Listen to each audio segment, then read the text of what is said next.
اللہ الرحمن الرحیم۔ آج بروز ہفتہ 10 صفر 1448 ہجری 25 جولائی 2026۔ روزانہ کے معمول کے مطابق کچھ دین کی باتیں کرنے کی اللہ تعالیٰ توفیق اور سعادت عطا فرماتے ہیں۔ اللہ تعالیٰ ان باتوں کو سننے، سمجھنے اور پھر اس پر ہم سب کو عمل کرنے کی توفیق عطا فرمائے۔ حدیث پاک میں آتا ہے کہ 3 چیزوں میں جلدی کریں۔ اس کے اندر ایک چیز جو ہے وہ نماز جنازہ ہے۔ آج اس کے اوپر انشاءاللہ تعالیٰ کچھ بات کریں گے۔ نماز جنازہ جو ہے فرض کفایہ ہے۔ فرض کفایہ اس کو کہتے ہیں کہ اس کو کچھ لوگ ادا کر دیں تو وہ سب مسلمانوں کی طرف سے ہو جاتا ہے۔ جیسے کسی محلے کے اندر، کسی شہر کے اندر کوئی میت ہو گئی، اس علاقے کے لوگ، شہر کے لوگ کچھ جنازے میں شریک ہو گئے تو وہ پورے علاقے اور شہر کی طرف سے فرض ادا ہو جاتا ہے۔ اگر کوئی بھی شریک نہ ہوگا تو پھر گناہ گار ہوں گے۔ اس کو کہتے ہیں فرض کفایہ۔ ایک ہوتا ہے فرض۔ فرض جو ہوتا ہے وہ انفرادی طور پر ہر مسلمان پہ فرض ہوتا ہے۔ جیسے نماز فرض ہے، وہ ہر مسلمان پہ فرض ہے، اس کو ادا کرنا ہے۔ اور ایک ہوتا ہے فرض کفایہ کہ کچھ لوگ اس کو ادا کریں تو سب کی طرف سے ادا ہو جاتا ہے۔ نماز جنازہ کے اندر 2 فرض ہیں۔ نمبر 1 قیام کرنا، قیام کہتے ہیں کھڑا ہونا۔ نمبر 2 4 تکبیریں کہنا۔ پہلی تکبیر کہی جاتی ہے، نیت باندھی جاتی ہے۔ دوسری تکبیر کہتے ہیں تو اس کے اندر پہلی تکبیر جب کہتے ہیں تو نیت باندھتے ہیں، اس کے بعد ثنا پڑھتے ہیں۔ دوسری تکبیر کہتے ہیں تو اس کے ساتھ درود شریف پڑھتے ہیں۔ اب اس کے اندر ایک بات ذہن میں رکھ لیں، نماز جنازہ میں 2 فرض ہیں اور 3 سنتیں ہیں۔ فرض 2، نمبر 1 قیام کرنا، مانا کھڑے ہونا۔ نمبر 2 4 تکبیریں کہنا۔ اب پہلی تکبیر جب کہیں گے تو تکبیر کہنا فرض ہے اور ثنا کا پڑھنا سنت ہے۔ سمجھے میری بات؟ یہ پہلی سنت ہوگی۔ اور دوسری تکبیر کہیں گے تو پھر درود شریف پڑھیں گے۔ تکبیر کہنا فرض ہے اور درود شریف کا پڑھنا سنت ہے۔ تیسری جب تکبیر کہیں گے تو اس کے اندر تکبیر فرض ہو جائے گی اور بالغ مرد و عورت کی میت کی دعا جو آپ نماز کے اندر پڑھتے ہیں، اگر بڑے مرد ہے، بڑی عورت ہے تو اس کے لیے وہ دعا پڑھیں گے۔ اگر چھوٹا لڑکا ہے، نابالغ لڑکا ہے تو اس کی دعا بھی موجود ہے نماز کے اندر، اور نابالغ لڑکی ہے تو اس کی بھی دعا موجود ہے۔ چوتھی تکبیر فرض ہے، اس کے بعد سلام دونوں طرف پھیر دیا جائے گا۔ اب بعض دفعہ ایسا ہوتا ہے کہ جب آدمی فوت ہو جاتا ہے تو اس کے اندر بلا وجہ کی تاخیر کی جاتی ہے۔ کچھ وجوہات بتائی جاتی ہیں کہ بھئی اس کے رشتہ دار ہیں، عزیز و اقارب ہیں، وہ دور سے آ رہے ہیں، سمجھے پر تو یاد رکھو سنت طریقہ یہ ہے کہ جیسے ہی نماز جنازہ تیار ہو جائے تو اس کے اوپر نماز پڑھ کے اس کو جلد سے جلد تدفین کر کے دفنا دیا جائے، کسی کا انتظار نہ کیا جائے۔ بات سمجھ رہے میری بات؟ انتظار کرنا اور اس کی وجہ سے نماز جنازہ پڑھنے میں تاخیر کرنا یہ خلاف سنت عمل ہے، بات سمجھ رہے؟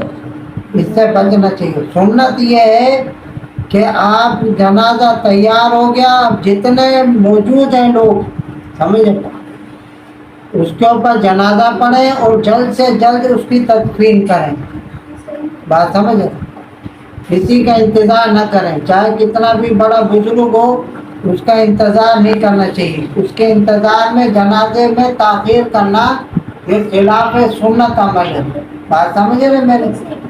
اسی طریقے سے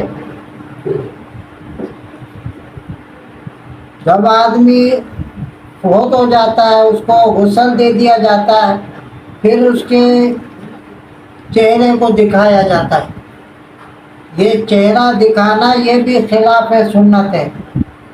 ایک بات یاد رکھیں کہ مرنے کے بعد جو چہرے کے اوپر تغیر آ جاتا ہے اس کے اوپر جو لوگ اپنی طرف سے باتیں کرتے ہیں کہ بھئی یہ بات تھی، یہ بات تھی، تو یہ باتیں غلط ہیں، بات سمجھ رہے ہیں؟ موت کی سختی وہی جانتا ہے جس کے اوپر اس وقت موت کی کیفیت طاری ہے، تو اس کی وجہ سے چہرے کے اندر تغیر آ جاتا ہے، تو اس کو مختلف چیزوں سے تعبیر کرنا یہ غلط بات ہے۔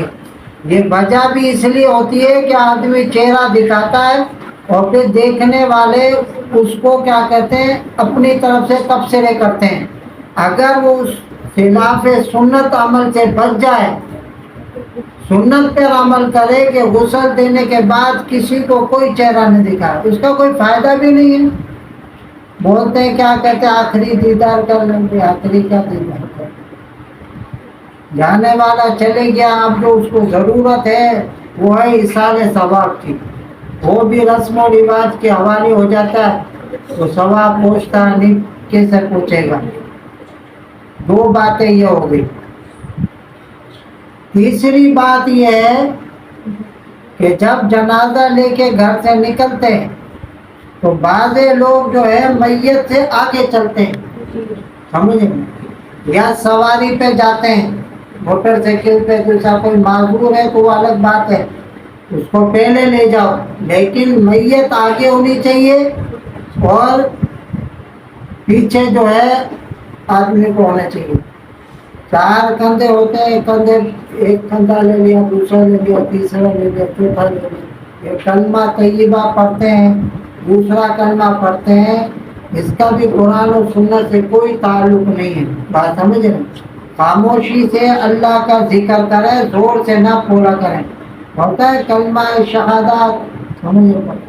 اب کسی کو آتا ہے کسی کو نہیں آتا، اور زور سے پڑھنے کا کیا جواز ہے؟ وہ تو آدمی فوت ہو رہا ہے اس وقت اس کے سامنے بیٹھ کے کلمہ پڑھے، اس وقت تو روتے دھوتے رہتے ہیں، ہائے مر گیا، کیا کریں؟ اس وقت کیا کہتے ہیں آدمی کلمہ پڑھے تاکہ وہ کلمہ اس کو نصیب ہو جائے، سمجھے؟ بعد میں آپ کے کلمہ پڑھنے سے اس کو کوئی فائدہ ہی نہیں ہے۔ بھئی یہ زور سے کلمہ پڑھنا یہ بھی قرآن و سنت کے اندر کوئی نہیں ہے، خلاف سنت ہے، بات سمجھے نا؟ اسی طریقے سے جب جنازہ ہو جاتا ہے، جنازے کے بعد جو ہے دعا کرائی جاتی ہے، دعا تو ہم نے نماز میں کر لی، تیسری تکبیر کے بعد دعا کی ہے نا، اللہم اغفر لحینا و میتنا و شاہدینا، یہ ساری دعا پڑھ کے اس میں کوئی بات رہتی نہیں ہے۔ اللہم اغفر لحینا سارے معنی ہے کہ اللہ اس حاضر میت کی بخشش کر دے، ساری دعا ہو گئی۔ اب اس دعا کی رسمی دعا کی کیا حیثیت ہے؟ پھر اس کے بعد دوبارہ چہرہ نمائی کی جاتی ہے، یہ ساری چیزیں اس تاخیر کا سبب بنتی ہیں، تاخیر کا سبب جو اللہ رب العزت کے حکم کے اور آپ صلی اللہ علیہ وسلم کی سنت کے خلاف ہے۔ طریقہ یہ ہے کہ جیسے آدمی فوت ہوتا ہے تو اس کو جلد سے جلد اس کو غسل دیں اور اس کو تدفین نماز جنازہ پڑھ کے اور فوراً دفنانے کی کریں۔ تو یہ دعا کا نماز جنازے کے بعد کوئی نہیں ہے، صرف رسمی دعا، اس کا کوئی فائدہ نہیں، سمجھے گا، کوئی فائدہ نہیں، نہ چہرہ نمائی کرنی چاہیے نہ دعا کرنی چاہیے۔ تدفین کے بعد تدفین آدمی کرتا ہے تو اس میں یہ کرتے ہیں کہ اس مردے کو سیدھا لٹا دیتے ہیں، چہرہ جو ہے صرف قبلے کی طرف کر دیتے ہیں، یہ بھی خلاف سنت عمل ہے۔ پوری باڈی جو ہے قبلے کی طرف ہونی چاہیے، پوری باڈی۔ آدمی اس کو ایسے ترچھا لٹائے، میت کو سیدھا نہیں لٹائے، ترچھا، تاکہ اس کی پوری باڈی قبلے کی طرف ہو۔ اور قبر جب بنا رہا ہوتا ہے اس قبر کا رخ بھی آدمی کو قبلے کی طرف دیکھ کے بنانا چاہیے، سمجھے؟ کسی عالم دین کو دکھا دینا چاہیے کہ یہ جو قبر ہے یہ قبلے کی طرف ہے یا نہیں ہے۔ اب جب قبر ہی قبلے رخ نہیں ہوگی تو میت کیسے قبلہ رخ ہوگی، سمجھے؟ اور پھر یہ کرتے ہیں کہ سیدھا لٹا کے اس کا چہرہ پھیر دیتے ہیں۔ چہرہ پھیرنے سے کچھ نہیں ہوتا، جیسے ہم نماز میں کھڑے ہوتے ہیں تو پوری باڈی قبلے کی طرف ہوتی ہے نا، پوری باڈی۔ اب بعض لوگوں کے پاؤں یوں ہوتے ہیں، یہ خلاف سنت طریقہ ہے۔ سنت طریقہ یہ ہے کہ بالکل پاؤں قبلے کی طرف ہو، باڈی پوری قبلے کی رخ ہونی چاہیے۔ اور جب یہ ہاتھ کرتے ہیں تو یوں کرتے ہیں، بعض یوں کر لیتے ہیں، بعض یوں کر لیتے ہیں، یہ ساری خلاف سنتی چیزیں ہیں، یہ بالکل ایسے سیدھے ہونے چاہیے۔ اسی طریقے سے جب میت کو قبر میں لٹاتے ہیں تو اس کو سیدھا لٹا کے صرف چہرہ پھیر دینا، یہ خلاف سنت عمل ہے۔ پوری باڈی کو ترچھا لٹائے اور قبلے کی طرف کریں، پوری باڈی، بات سمجھ رہے؟ اور پھر وہ عہد نامہ رکھ دیتے ہیں۔ عہد نامے سے کوئی فائدہ نہیں، سن رہے میرے پاس؟ اگر وہ گناہ گار ہے تو تم نے عہد نامہ رکھا، وہ فرشتے اس کو پڑھا کے علاج کریں گے، سمجھے؟ اگر نیکوکار ہے تو اس کو ضرورت ہی نہیں۔ یہ اعمال کے اوپر، قبر کا جو حساب کتاب ہے وہ اعمال کے اوپر ہے۔ اچھے اعمال کے ساتھ قبر منور ہے، بد اعمالی کے ساتھ قبر جو ہے وہ آپ کے عہد نامے رکھنے سے کچھ بھی فائدہ نہیں ہوتا اس کو، سمجھے بات؟ آپ بلکہ عہد نامہ رکھ کے بھائی یہ عہد کیا تھا تو نے پورا کیا۔ اللہ رب العزت سے آدمی نے عہد کیا تھا عالم برزخ کے اندر، سمجھے؟ عہد کیا تھا، اس کو پورا کیا کہ بھئی میں تیرا حکم مانوں گا، تیرے نبی کے طریقے پہ چلوں گا، صحابہ کے راستے پہ چلوں گا، سمجھے؟ تو اس کو پورا ہی نہیں کیا تو وہ اس عہد نامے سے اس کی کیا بخشش ہوگی؟ قبر کا معاملہ، حشر کا معاملہ، جنت و دوزخ کا معاملہ اعمال کے اوپر ہے۔ انسان اگر اچھے اعمال کرے گا تو اچھی اس کی دنیا بھی بنے گی، قبر بھی بنے گی، حشر بھی بنے گی، اور جنت کے اندر بھی جائے گا، جہنم سے اللہ حفاظت کرنا ہے۔ بد اعمالی کرے گا تو یہ ساری منزلیں مشکل ہو جائیں گی، ساری منزلیں، دنیا میں بھی پریشان، مرتے ہی پریشان۔ تو سب سے پہلی بات کہ جیسی میت انتقال ہو جائے، انسان کا انتقال ہو جائے، اس کو فوراً غسل دیں، اور فوراً جتنے بھی افراد موجود ہیں زیادہ کی تعداد کو چھوڑیں، کسی کے انتظار کو چھوڑیں، سنت پر عمل کریں، اور اس کے اوپر نماز جنازہ پڑھیں، اور اس کو تدفین کے لیے لے جائیں، اور سنت کے مطابق اس کی تدفین کرنے کے بعد جب قبر کو بند کریں تو ایک بالش زمین سے اوپر ہو، ایک بالش۔ بعض لوگ اس کو گڑھا بنا دیتے ہیں، گڑھا بنا دیتے ہیں، اتنا اوپر کر دیتے ہیں، ایک بالش تو سمجھے بچہ، پوری بیچ سے یوں چوک بنی ہو، پاسوں سے گری بھی ہو، ایک بالش۔ اور پھر یہ پھول ڈالنا یہ بھی خلاف ہے سنت، سمجھ؟ آپ بتاؤ کہ پھول خوشی میں ڈالے جاتے ہیں یا غمی میں ڈالے جاتے ہیں؟ ہاں؟ کسی کی شادی ہوتی ہے، سمجھے بات، کوئی حج عمرہ کر کے آتا ہے، اس کو آدمی گلے میں ہاتھ ڈالتا ہے نا پھول کے، لیکن جس کے گھر میں میت ہو اور کسی کا بیٹا فوت ہو جائے، اس کے گلے میں جا کے ہاتھ ڈالے گا؟ ہاں؟ وہ 100-200 روپے آپ نے خرچ کر کے قبر کے اوپر ڈال دیے پھول، اس پھولوں سے اس کو کیا فائدہ ہوگا؟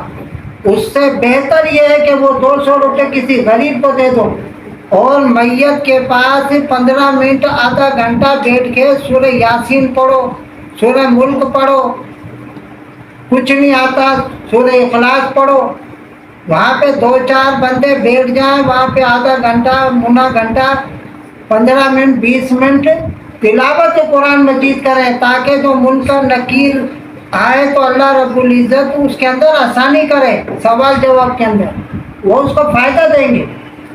وہ تو پھول سوکھ کے جھاڑو لگ جائے گی، پھر دوسرے لا کے ڈال دیتے ہیں۔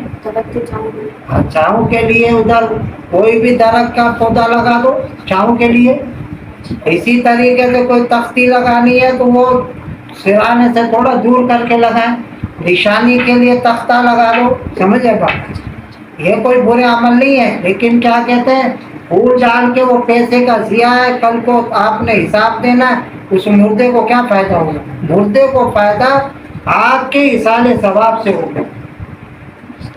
اب یہ بات جب آدمی دفنا کے گھر کی طرف آتا ہے تو پھر گھروں میں دیگیں پکی ہوتی ہیں، وہاں سے پوری لوگ آ کے گھر میں کھاتے ہیں جیسے کہ شادی کا کھانا۔ جو دور سے آئے ہیں مہمان، دور سے آئے ہیں، سفر کر کے آئے ہیں، ان کا انتظام کرنا چاہیے، لیکن 3 دن تک جو ہے پڑوس والوں کو، اہل علاقہ کو، اہل محبت کو ان کے ساتھ معاونت کرنی چاہیے، تاکہ ان کا غم ہے آپ ان کے گھر میں کھانا پہنچاؤ، اور جو مہمان آئے ان مہمانوں کو بھی کھانا کھلاؤ جو دور سے آئے سفر کر کے۔ لیکن جو علاقے کے لوگ ہیں، گھروں سے آئے، ان کا کھانا بنتا ہے کوئی؟ ہاں؟ کھانا بنتا ہے؟ وہ بیچارے پہلے غم میں کہاں سے کریں؟